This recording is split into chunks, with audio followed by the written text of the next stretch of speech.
Nah, pertanyaan pertama, tadi kan kita sudah membahas mengenai presentasi.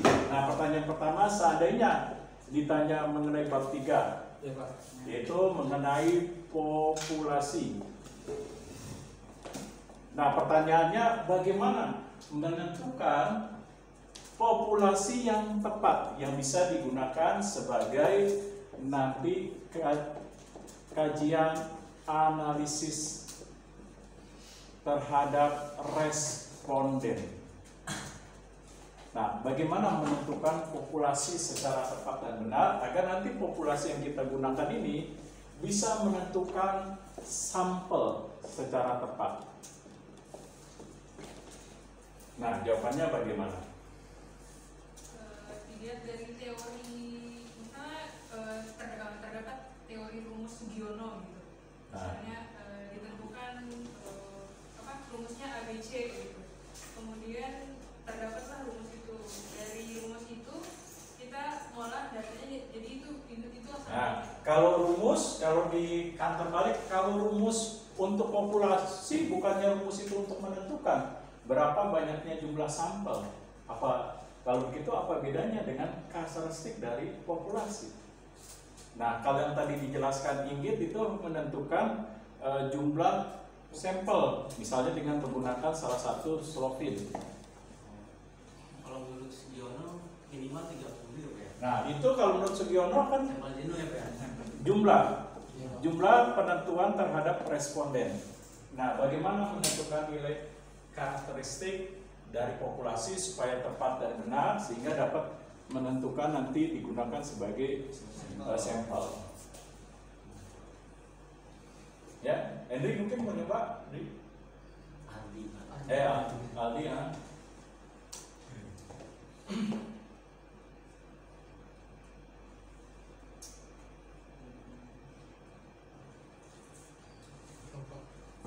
Oke, kalau belum yang lain?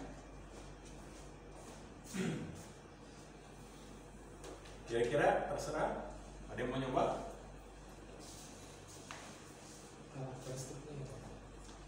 Sylvia mungkin mau nyoba? Ajeng? Ayubi mungkin? Itu berangkatnya dari populasi ya Pak?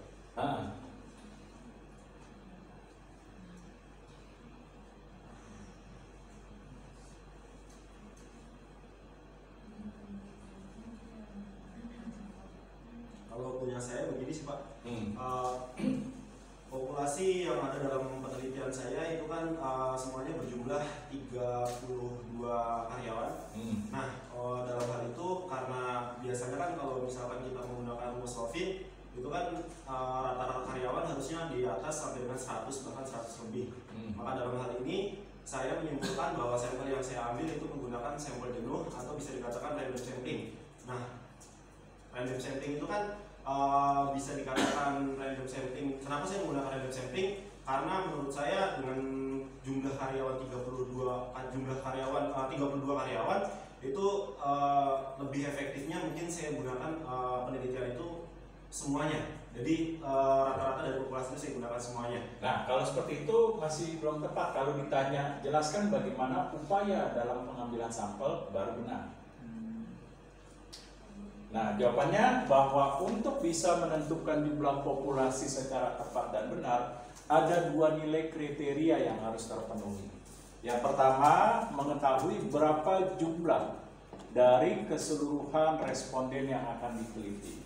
Yang kedua, mengetahui jenis dari populasi tersebut. Seperti apakah populasi tersebut populasi homogen atau populasi heterogen. Nah, populasi homogen itu seperti apa contohnya? Seperti misalnya homogen tumbuhan, hewan, terus mengenai struktur tanah dan lain sebagainya. Nah, kalau heterogen apa? Yaitu yang memiliki keragaman. Contoh seperti yang kita teliti pada saat ini yaitu mengenai pekerja, konsumen. Nah, ini kan memiliki nilai heterogennya. Apa? Yaitu perbedaan persepsi, umur, jenis kelamin, tingkat pendidikan, dan lain sebagainya. Nah, yang selanjutnya kita harus mengetahui nilai karakteristik dari populasi itu sendiri. Misalnya seperti Topan sudah menentukan nilai karakteristiknya bahwa nanti diteliti di PT ini di Departemen Pemasaran, habis itu nanti dengan karakteristik misalnya usia sekian sampai dengan sekian atau masa kerja sekian dengan sekian. Nah, inilah penentuan populasi. Nah, pertanyaan selanjutnya masih sekitar populasi dan sampel. Nah, apakah penentuan populasi ini akan mempengaruhi tidak terhadap nilai jenis sampel yang digunakan?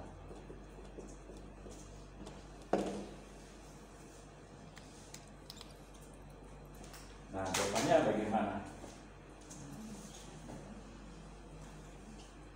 Nah, sampel deh, sampel, coba pul.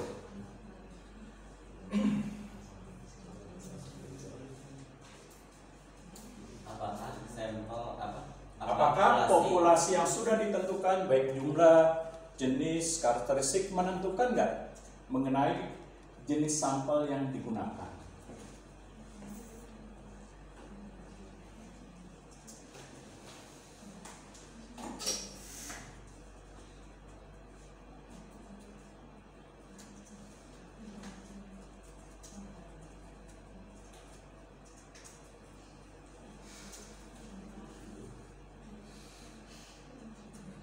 Harusnya sih menentukan ya Pak. Nah, alasannya? Karena kan sampel ini tuh yang akan diteliti.